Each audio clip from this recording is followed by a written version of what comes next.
The planer rebuild project is almost done, but in order to get the electrical in so I can start this up, I need to figure out exactly where the ductwork is going to go.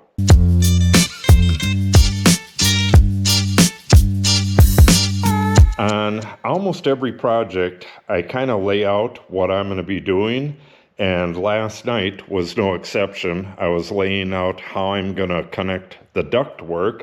I need that in place so that I can put my electrical in. The electrical depends on where the ductwork comes down, which shows where the machine is positioned, which aligns where the electrical is going to go up. Maybe a little bit confusing, but it'll all make sense in a little bit. But anyways, I was drawing this out, and I need to have a plumb bob going down to the intersection where this main duct goes and the line on the floor where the planer is going to go. And I had that on the floor at one time, but I came out here last night to look for it, and it was completely gone. I have a little mark there, but I couldn't find the mark on the other side. So what I did was take this magnet here and just put it at the bottom of the duct. I went over here, and then I hung the plumb bob from it and put a little mark on the floor. I did the same thing right on this side of the light, and then I snapped a line. Then I have this all on the computer, but you got to do it in real life. Then what I did was see where the door is going to clear, the clearance that I have with the door open. And as you can see, it's about a 1/2 inch from the cut in the floor. So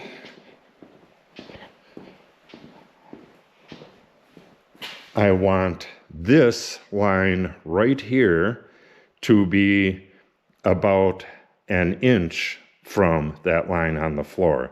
That way, anything I run through this is going to go right through the door if I need it to.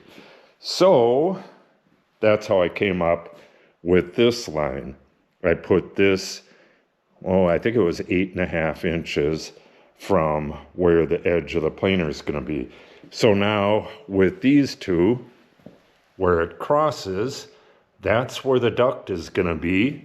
And then I figured out how my flex hose is going to work, because the planer head goes up and down. I messed with this a bit, putting it up and down to see what the minimum distance is, and I came up with 12 inches.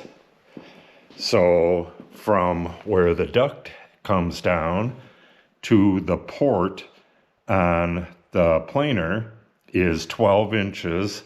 And then how far the exhaust port sticks out, that's this measurement right here, which gets us to the back of the machine, and that is the front of the machine.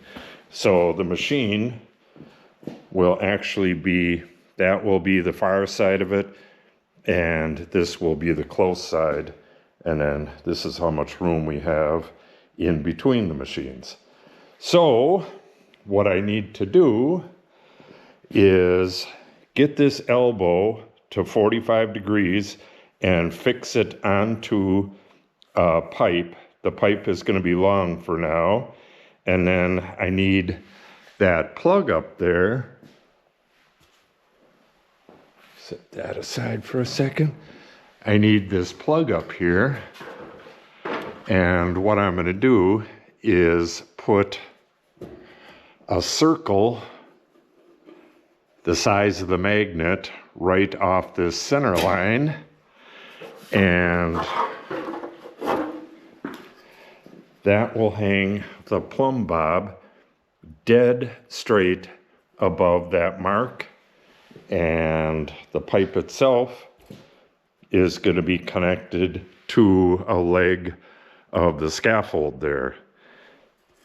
I think it'll make more sense as you see me do it, but with this connected to the scaffold leg, I can aim it dead at that opening right there and then measure this distance and add the crimped part to it, and I should be pretty darn close to dead on having this in the right spot. Then I just need to cut this pipe to the right length and get everything fixed in place. Okay, this magnet is 1 3/4 inches, so let me grab my compass and draw a circle that size.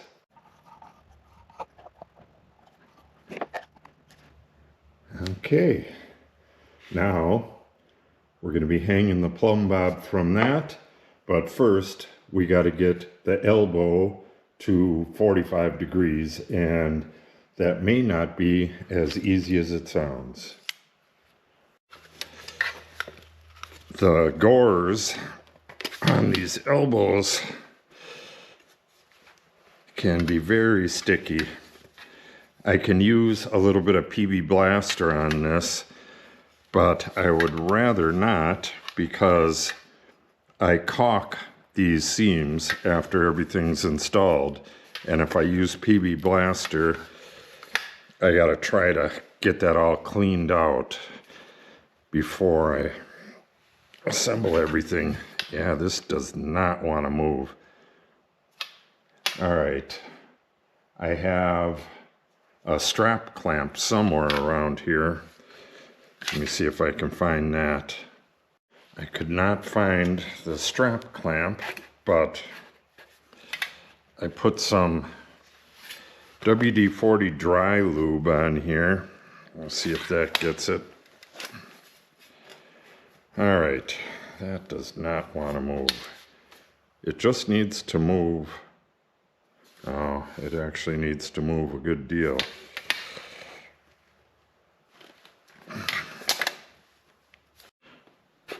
Oh, got it moving. Whew. All right. What I want to do is have these two line up. Oh, how is that? No. I want to go the other way. This is what I'm using. WD-40 dry lube. Hopefully it doesn't stop me from getting these sealed up, which is very important. But these things can be so hard to get moving. Once you get them moving, oh, see, that was stuck like crazy. It's a miracle. Yeah, this one is not going to be as easy. Ah, it's moving. I think I found the secret recipe. Oh, there we go. I think we are pretty close.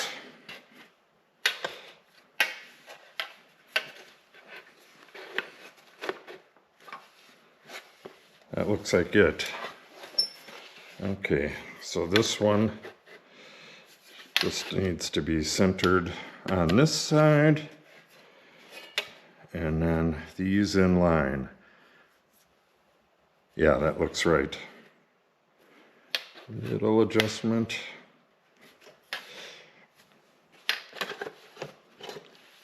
Okay, you could see on that one right there that that is how it needs to be configured.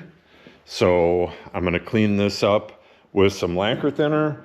Then we'll get this pop riveted onto this pipe right here, and we'll get the pipe attached to the scaffold with some little bungees.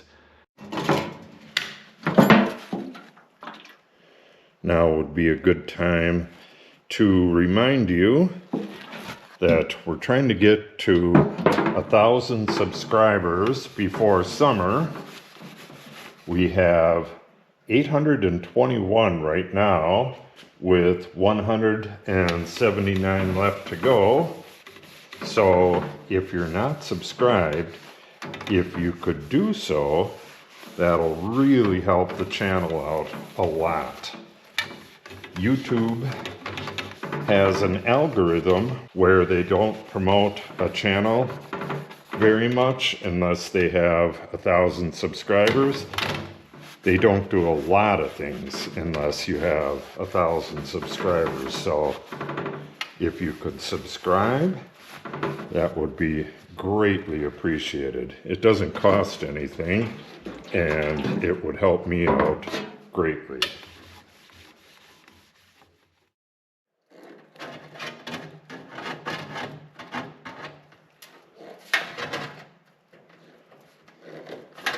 It's kind of bizarre getting back to ductwork.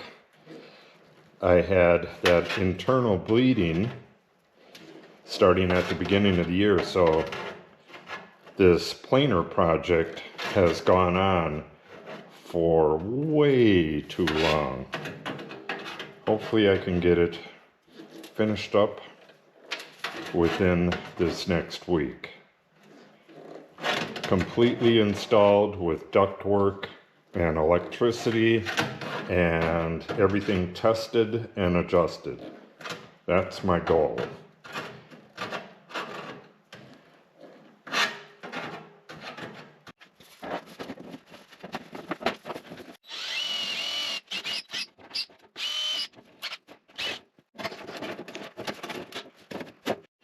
Now, we're going to put one of these on here. Going to rivet it on, and that will have this hook attached to it, and this eye is going to go up to a loop that goes over the main duct. Then I can just tighten this up, and that'll give support to the main drop, and will take all the weight off the other stuff that goes up that way. Otherwise, it would just break sooner or later. So, get this on there, and then we're going to mount this onto the scaffolding. On second thought, I'm going to wait until I have everything assembled up there and figure out where the center of this is. If I have to adjust everything, adjust these gores a little bit, where I put this may be off center, and that would yank the whole thing in the wrong direction. So we'll wait till we get it up there. I wait until everything's in place before I seal these joints as well, which get sealed with silicone. But I do seal this joint, which is that self-adhering silicone tape. So let's get that on there, and we'll get this attached to the scaffold. Okay, I got a little bit ahead of myself and got this in place. It was not easy. I started with this and just kind of held this up in place with one hand and my head, and got this one on there, and it was all flopping around. But then I was able to get these two on there. It wants to drop down, so I put a wood clamp on there to hold it up. Now I just got to get it aiming directly at that pipe right there, like I have shown here, and then I can measure that distance and add the crimp onto it, and that should give it to me. Oh, I got to put that plumb bob on here as well, so I'll probably have to put another one of these bungees to hold it tighter into place, or maybe a strap clamp. Yeah, with it started like that, it should be easy to get this configured now.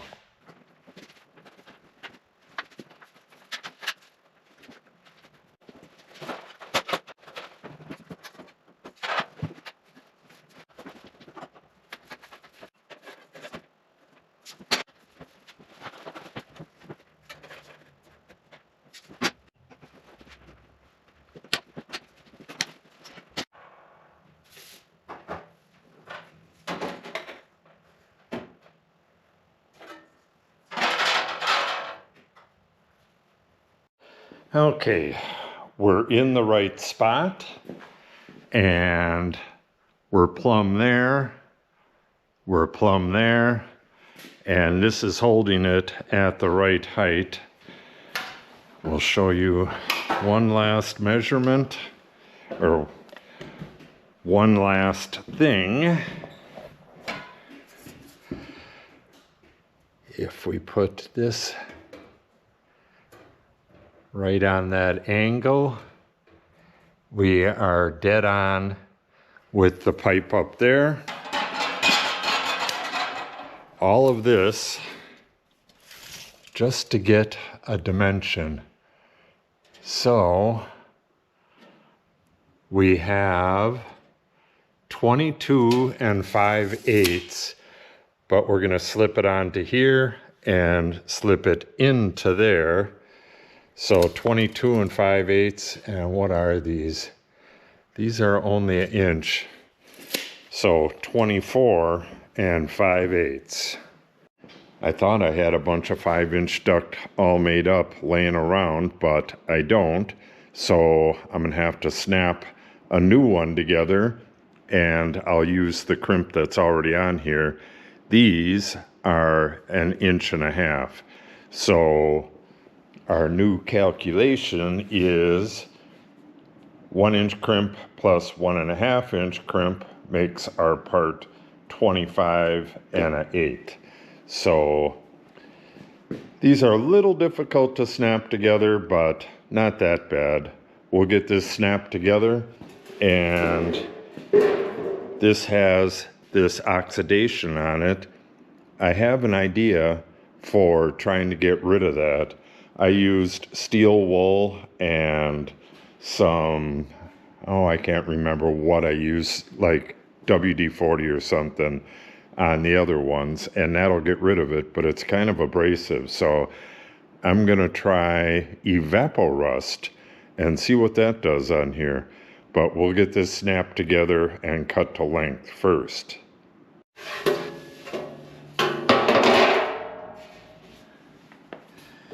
Every time I do this, it's kind of like doing it for the first time. I pretty much know what to do, but you really don't have like the swing of it right away. I think you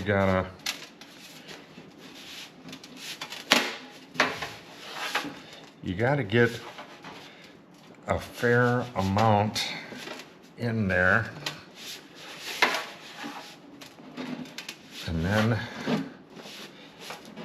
it starts going on its own. You can see it's just started way back here, and then once you get that much done, you can get it all the way together much further back.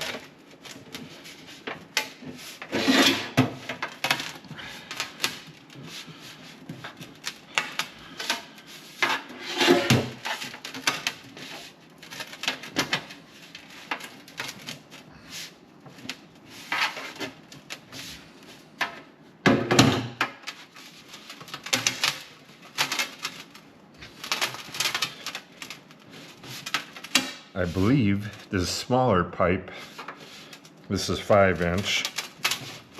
I believe the 5 and 4 are a little bit harder than the bigger ones. We have 6 and 7 as well. The main duct is 7, and the branches are 6. And the drops are 5 or smaller. I believe there's going to be a few 4, and some are going to be on a different system and are going to be 2.5.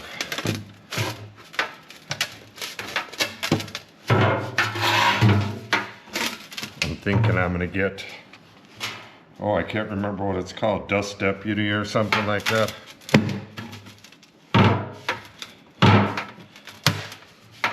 for some of the smaller machinery. There we go.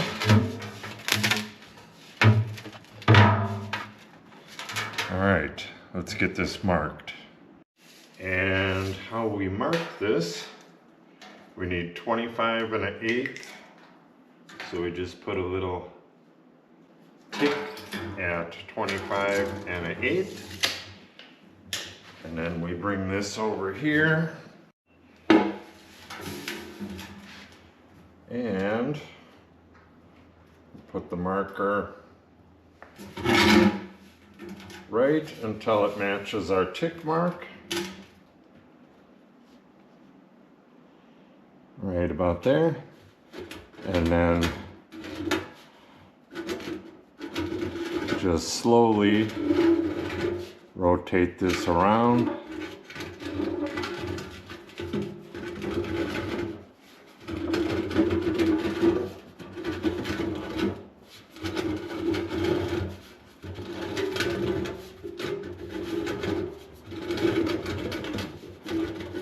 Until we get back to the tick mark. And we have a perfect line going around our duct. You are definitely going to want both eye and ear protection for this, because this will throw chips straight up into your face, because you kind of got to watch what you're doing, and it is very loud. I'm going to use a fresh blade, and these are blades for very thin metal. They have 36 teeth to the inch. If you get anything less than that, they'll tend to want to grab. It's a little difficult to get this started sometimes.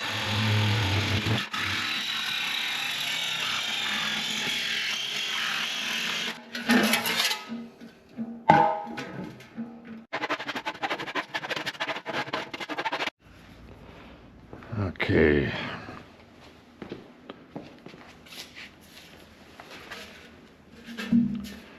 I don't know what this is gonna do.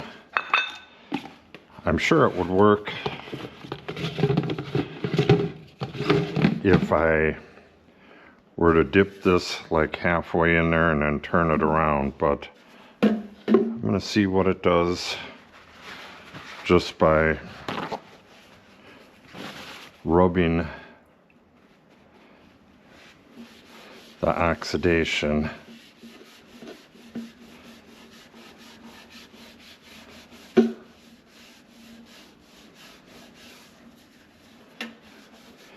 Maybe I'll let this sit for a little bit, but I can't let it sit for too long because I gotta get this video done.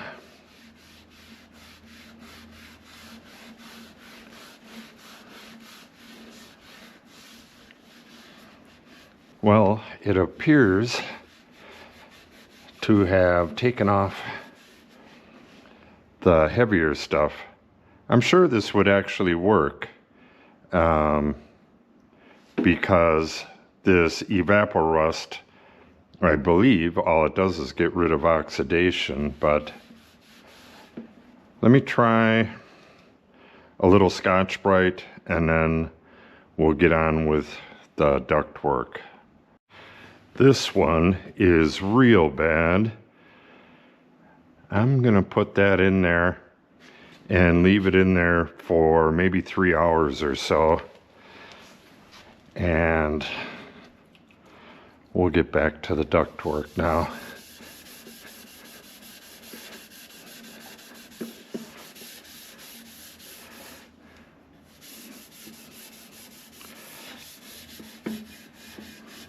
Yeah, the slight scrubbing action of the Scotch-Brite took that more stubborn stuff off really well. Let's just try this on here.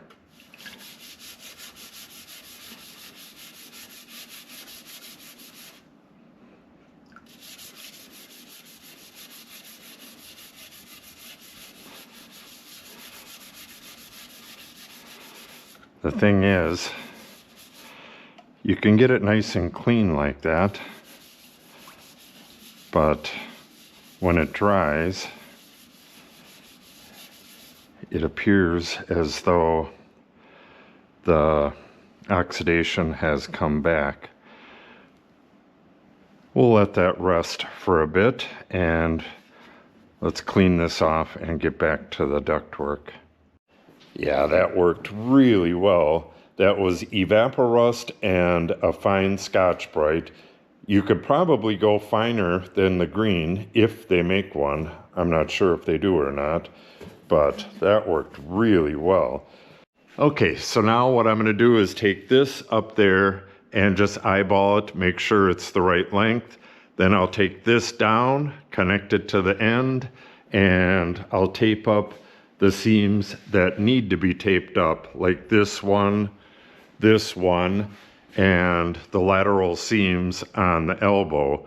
The ones that go around like that, the gores, those will get done later, as well as the seam between the pipe and the elbow. I don't have the stuff for that right now. I got to order it. And you do want the gores to be free until you got it pretty much where you want to, because you can do a lot of adjusting with those gores. And then once you get it right where you want it, you take silicone and go all the way around each one of them. They do lose a lot of air, so you do want to seal them, but not quite yet. All right, let me go fit this, and then we'll pull this down and get it assembled.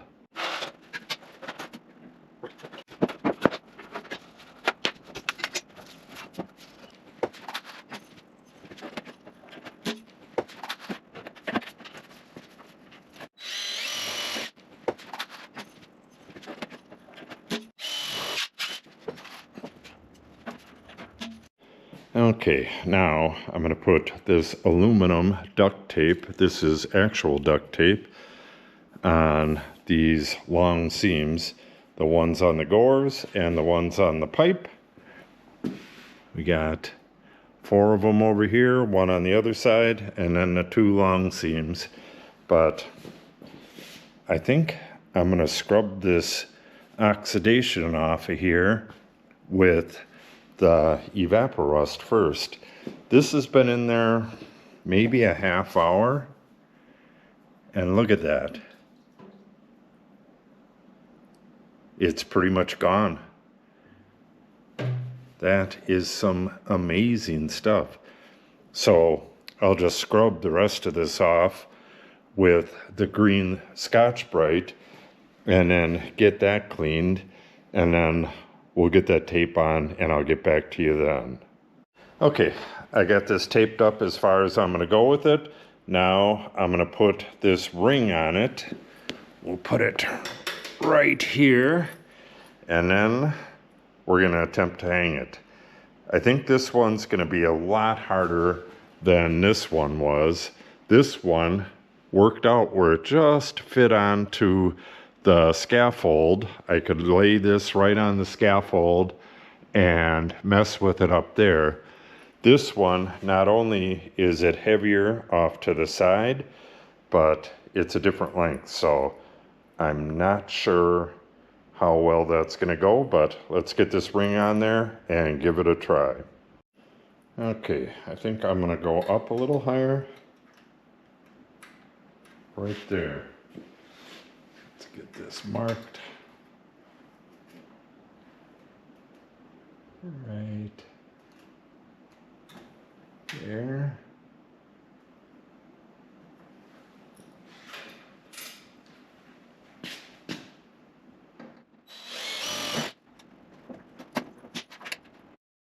Okay, here's my setup.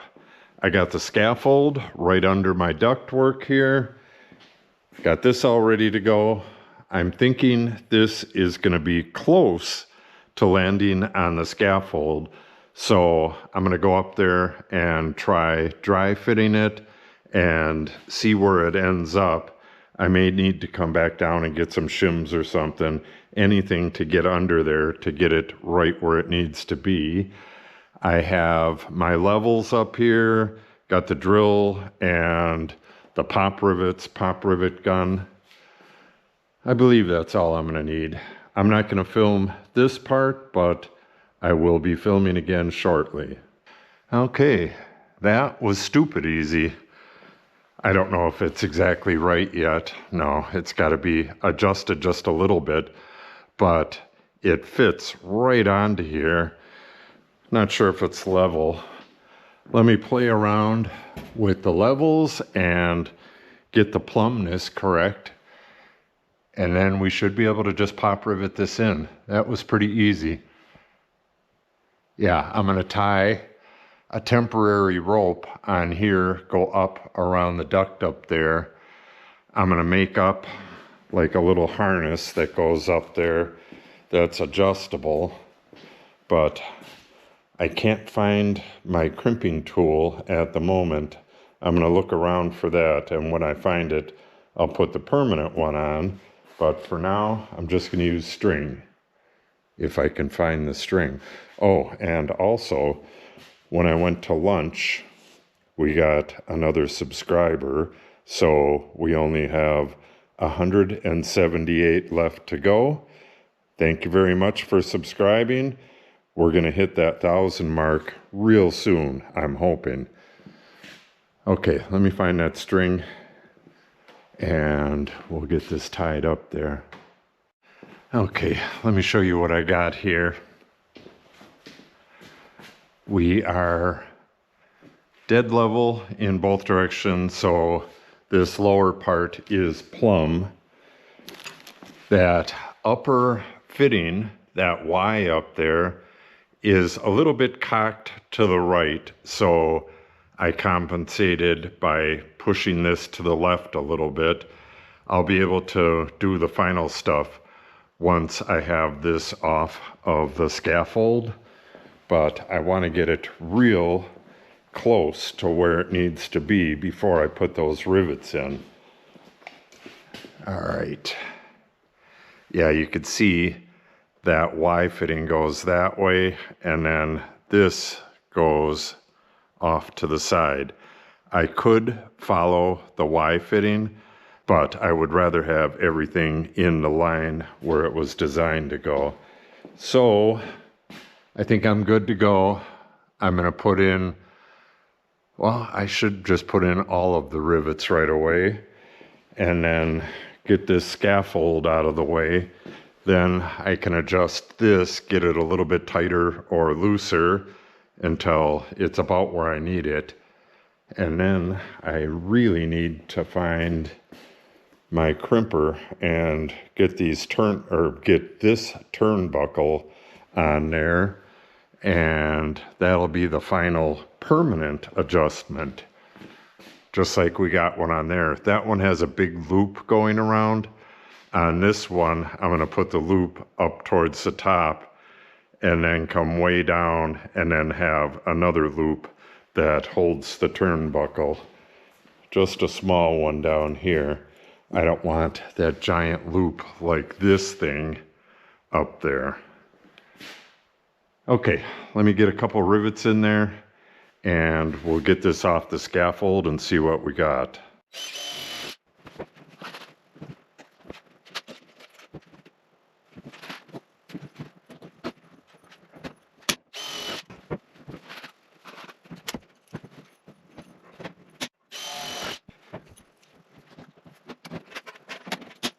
Aha, found my big crimper. Okay, so I got some stainless steel wire, turnbuckle, some thimbles, and some crimps. I'm going to make the hanger for this and we'll get it on there. And then that's all I'm going to be able to do on this drop for right now. I'm going to be putting this blast gate on there and the adapter for the flex hose, but I need to have the planer in place to do that. And I also need to have the planer in place to do the drop for the wiring, kind of like this one here, or almost exactly like the one right there, except that it's going to have like a bungee cord at the top that allows it to go up and down when the planer head goes up and down. You'll see that in just a moment. This video is actually going to take, maybe 4 days, could be 5 days. It's already day 2. So eventually all that stuff's going to be done. But for now, let's get this hanger on there, and that'll wrap it up for day 2. All right, I'm not going to go into too much detail about this hanger here, but the tools you're going to need will be a decent crimper like that, a vice grips. I used this as well. This I just used for cutting the wire, and this I just used for cutting the tape. And you don't necessarily have to tape it, but you have all them pokey ends and you end up bleeding all over the place if you don't. So we got a thimble on here, and then the wire just goes around the thimble and it goes through here and then is crimped. And I just set these at about halfway, and then you can tighten it or loosen it. And we're just going to have it snug. Then we went up and around, and you have to have this on there first and then pull it back up, put the other end through, and then I use the vice grips and clamp it onto there. That gives me 2 hands to operate the crimper, and then I get this crimped, and then I just cut a little piece of tape and tape the end to the wire, and bada bing, bada boom, you have a support wire. A real nice little support wire. Okay, I will see you tomorrow when I get back at this, and with any luck, we're going to be at 825. That's my hope. I doubt that it'll happen though, but a guy can dream. Okay, let me get you caught up here. It's been 10 days since I last recorded. I was working on this drop for the planer, and during that time, I did a thorough cleaning of the shop and did a bunch of rearranging. This used to be over there and had all of my planer stuff on it, and because the planer project is wrapping up, I got other stuff on there now, and it's out of the way so I can work on the wall. And I have the rest of the planer stuff right here, and I'm about to get working on this. I did not have these joints taped up or the gores caulked. That's all done. And this is the silicone tape that I used on them. For those who did not see previous videos, it's just gray pro-grade silicone tape. So what I'm doing today, I got to get my blast gate in here. Oh, I also got this thing cleaned up. When you tape the gores on this, these are the gores right here, the adjustable part.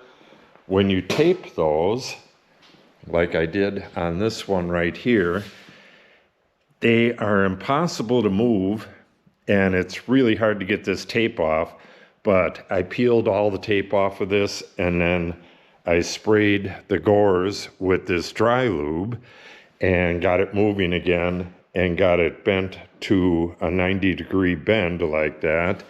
Then I got it all taped up and I filled the gores. This has clear silicone in it. I use this stuff right here, the GE Advanced Silicone. And I got it on here nice and tight. I had to use an adapter. There's an adapter under this to get it tight enough. And I caulked this up. So that's all that's holding this on, but it's holding it on really well. It's a nice snug fit. So with this blast gate and adapter on the end there, the distance between this duct and the bottom of that assembly right there is 12 inches, and I'm trying to figure out the length of my flex hose. This is how it'll need to be when it's compressed, or this is the distance when it's compressed. This is the distance when it's fully stretched out like it is right now. This is 12 inches right here, and this is where it needs to be cut.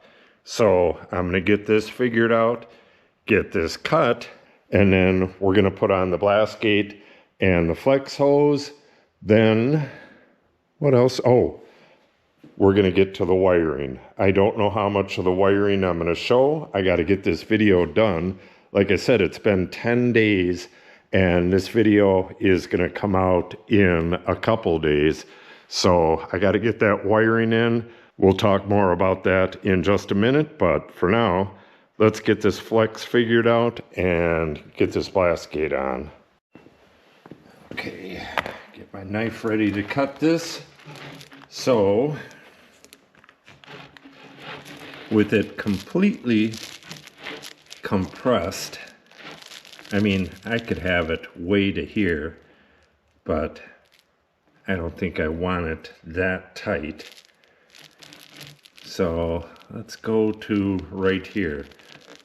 So I'm marking it with my fingers, and that is where it would normally be. And again, if I went to 6 inches with the planer, it would be like that and like that. I can actually add a little bit. Let's try this. All right, compressed.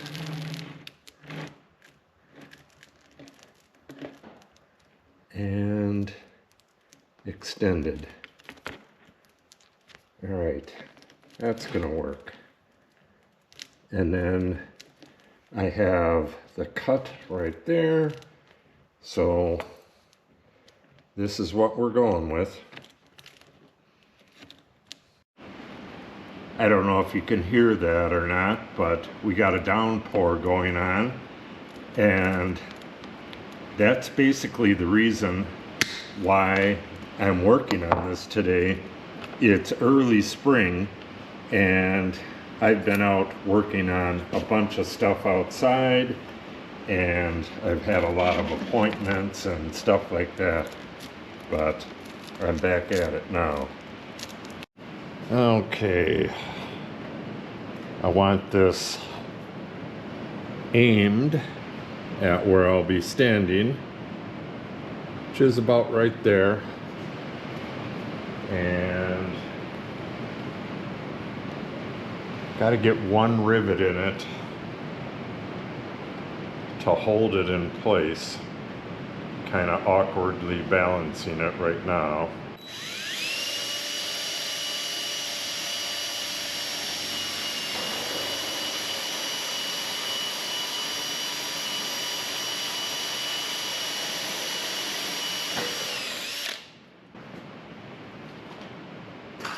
The blast gate takes a little more to drill through because it's heavy cast aluminum. Should hold now.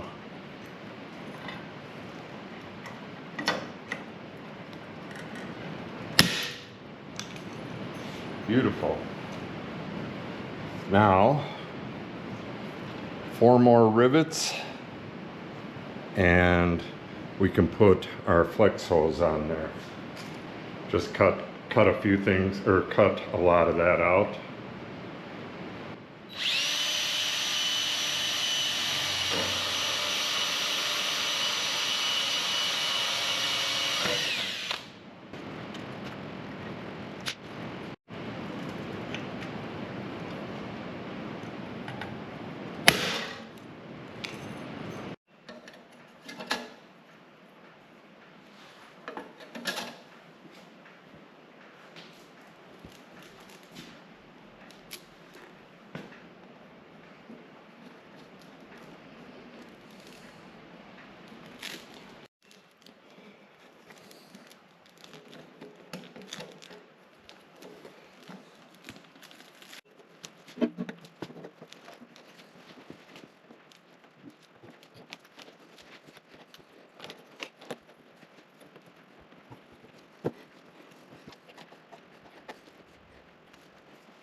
Okay, that takes care of the dust collection.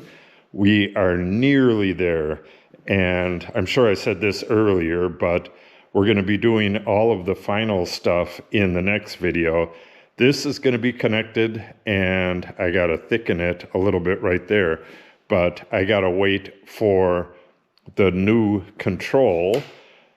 They sent a Celsius instead of a Fahrenheit, and they said they were going to send a new one, but it's coming from China, so it's going to be between 7 and 15 days.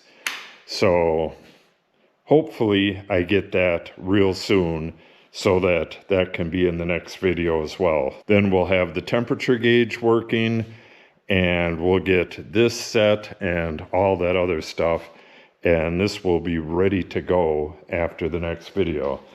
Let's just try this real quick.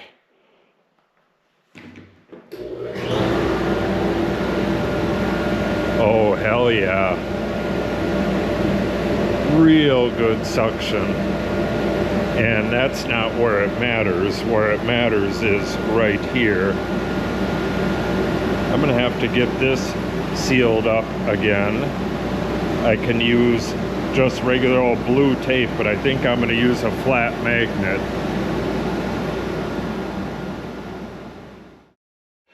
Okay, now for the electrical. I want this to go straight up, just like the jointer, instead of kind of looping over and going up the ductwork. Just personal preference there. And to do that with the planer, I need something that is going to raise it up and down just a little bit. And the only thing I need for that is just this bungee right here. Let me show you how that works. I tested this out on that piece of metal over there, and I'll show you that in a little bit as well. This is where it will, well, actually, this right here is where it'll normally be, and when we raise up the cutter head, it's going to lift it like that. So I could have used a spring, and I may use a spring later on, but for now, we're going to hook up this to this and get our cable in there. And I'm going to hook up to that box right there. But I got to test and make sure that my wires aren't live and a few other things. Well, let me show you this real quick. Oh, there we go.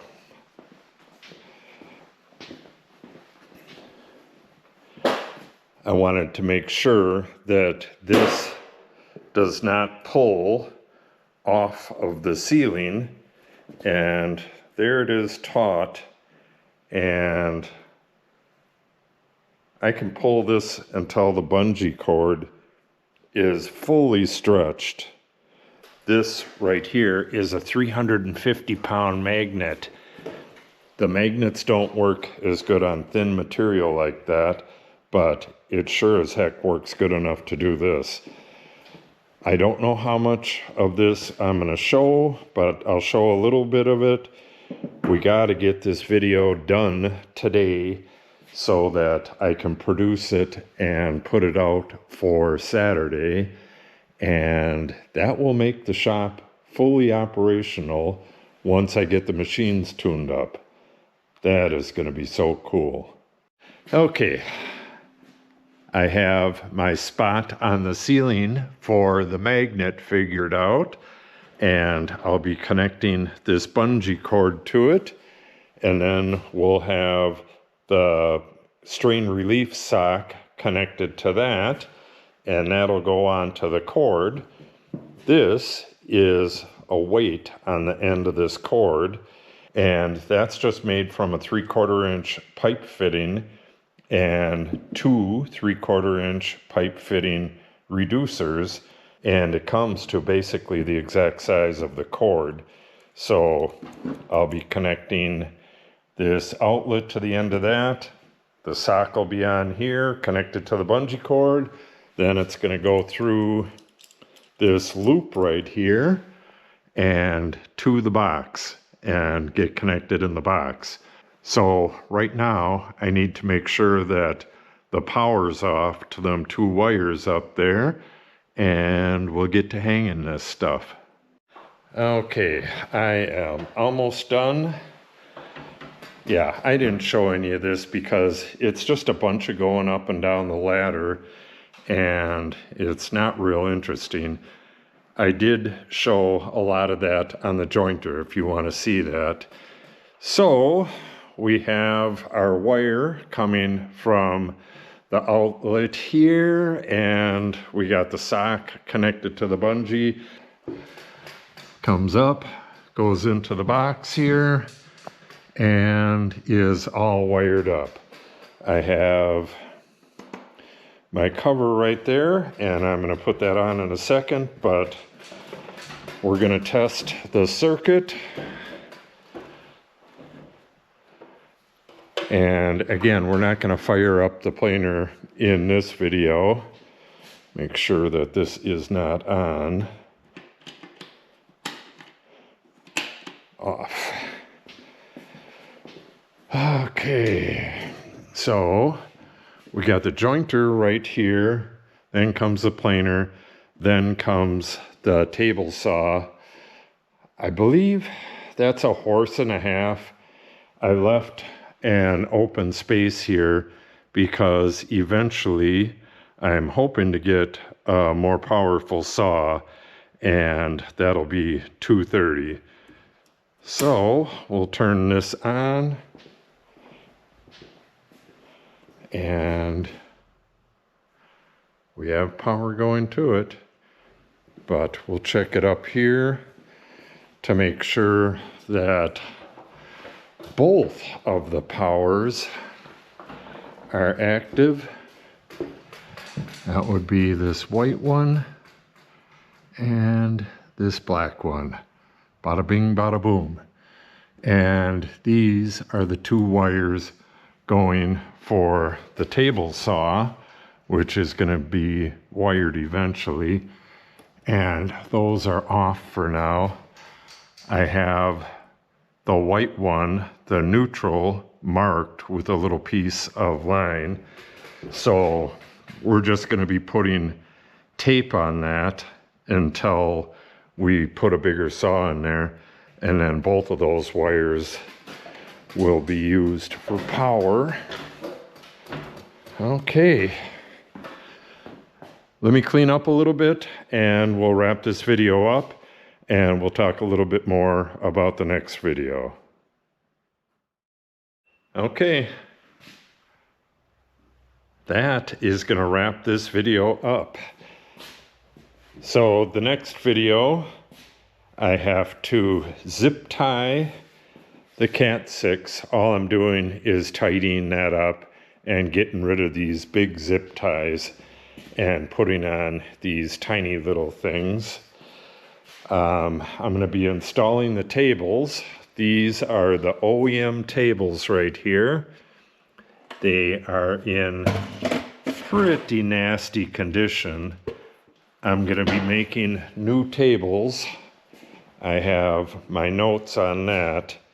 It's going to be pretty interesting. They're going to be a little bit bigger than the originals, and the outfeed table, well, the outfeed table is going to be 4 feet long, and it's going to have a small cabinet at the end of it. It's going to be hooked up to the machine on this side and a small cabinet on the other side. It's not going to have wheels like this. I have some adjustable feet. So the whole unit is not going to be mobile as one piece. If I want to move it somewhere else, I'll just take off the outfeed table. It's never going to get moved though. This has clearance through the door, so I think it's 20 feet this way. There's no way I'm ever going to be planing anything longer than 20 feet. And if I do, I'll just take that off. But I'm not real worried about it. And the other table is going to be held up kind of like these. It's going to be a little longer. They're going to be very similar to this. They're going to have gray laminate and this same molding on the outside. Slightly different brackets, but again, real similar. And I'm going to reuse this hardware here. I don't know, I might reuse all of the hardware, just clean that up and reuse it. We'll see when we get to that. Okay, so I'm going to clean up the tables a little bit and install them so that I can work until I have that other stuff made. I'm going to leave this belt cover off until I start this, and I'm going to check on how everything's going in there, and then we'll close that up right away. I have that temperature gauge on its way, and I'll be replacing this Celsius unit. Oh, let me show you this. Not that it's super important, but I had the wrong batteries last time. And now I have, oh, what are these called? Ultra Max Lithium, Ultimate Lithium. These are the best batteries out there. That should last, I'm going to guess that's going to last 10 years, but we'll see how that works out. Okay, new temp gauge, just mentioned that. I'm going to have to adjust the tables, get those nice and even with the cast iron here, adjust the Wixie, adjust the rollers, the in and out feed rollers. I'm going to adjust them down while I'm doing all of the other adjustments, the Wixie and stuff, and then I'm going to set them to, is it I think it's 1/100th. I'll have to look at the manual again, but yeah, it is 1/100th, I believe. All right, and then I'm going to check for parallel, run a nice wide board through here, and then take the caliper to both sides of it. I sure hope it's parallel, because with the regular knives, you can adjust the parallel, but with these spiral cutter heads, you can't adjust it with the cutters themselves. You would have to adjust it with the entire cutter head, which would be kind of a bitch, and I don't want to do that. Test the dust collection. We'll be doing that as we run that big piece through and as we're getting the Wixie installed, or the Wixie set up. And I believe I have that on there twice, but installing the correct, oh no, I don't have that. We're going to be putting, I have some of this laying around, the thermal paste. We're going to put a little bit of thermal paste down in there, get this connected, and make sure that I thicken it up and tighten this down. I need to put a couple wraps of silicone tape on this, get it nice and tight down there, and tighten this up so it don't get yanked out at some point. And that will be about it. About halfway through is when I'm going to be turning this on, and we'll get the first start. If that doesn't work, then a lot of this other stuff is moot, because I won't have an operating planer. Hopefully everything works out. And one other thing, what was it? Oh, this is the current subscribers, 834, 166 left to go. I don't know what this video started out at. It was in the 20s, I believe, 820 something, but that's how many we got between when I did this ductwork and finishing it up. So there's probably 9 or 10 or something like that, which is a good thing. And if you're not subscribed, make sure you subscribe. I'm trying to get to 1,000 before summer so that I start getting promoted better by YouTube. YouTube really doesn't promote you much at all, until you're at 1,000 subscribers. So if you can help out with that, I would be eternally thankful. All right, that's it until next week. And if everything goes all right, we'll be moving on. And the next project is running a conduit. It's going to go right underneath these outlets and into the garage. That way I can move on with other projects and start on this wall here. So make sure you stop back next week. I think it's going to be a good video.